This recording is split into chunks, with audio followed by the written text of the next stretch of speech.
Welcome NACVA Nation to San Diego. Hope you're enjoying the conference thus far and Steve Forbes' presentation. If you were fortunate enough to attend Roger Grabowski's session, then you were fortunate enough to gather a lot of information.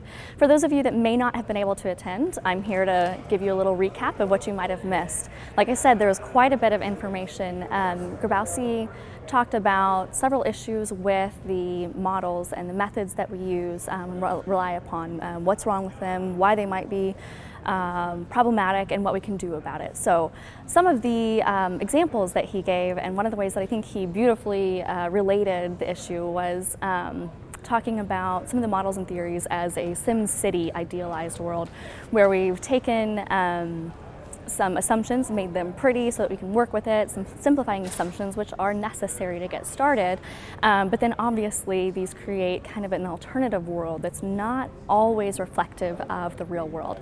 One of the things that he discussed was the risk-free rate. And the issues with that, and his statement was that the risk-free rate has lost its value. And Grabowski's point with this was that it may be measuring something that we are not thinking that it's measuring. For instance, that the risk-free rate, the treasuries now are not a freely traded instrument by which to measure inflation and the issues that it is designed to measure.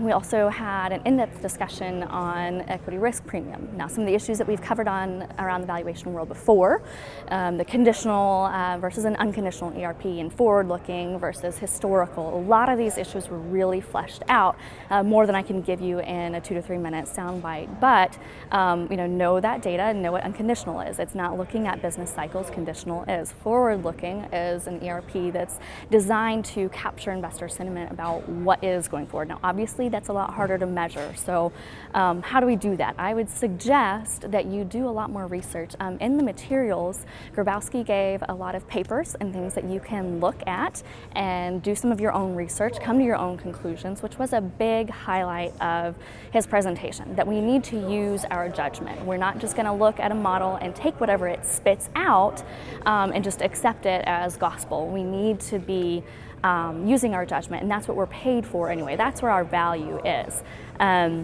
Another point was to maybe take several different methods and compare them. So a lot of these tools, IPSIPL, Total Beta, FAMA French, Modified CAPM, a lot of these different pieces, you can take them, run them, see what they come up with, maybe tweak and fine-tune what your assumption and your facts are, or what your resulting opinion is.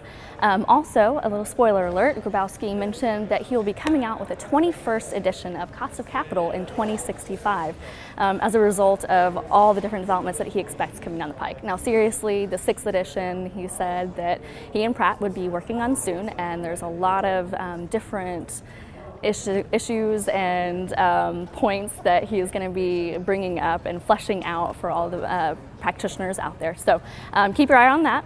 And this is Janae, Castell signing off. So keep it classic, San Diego.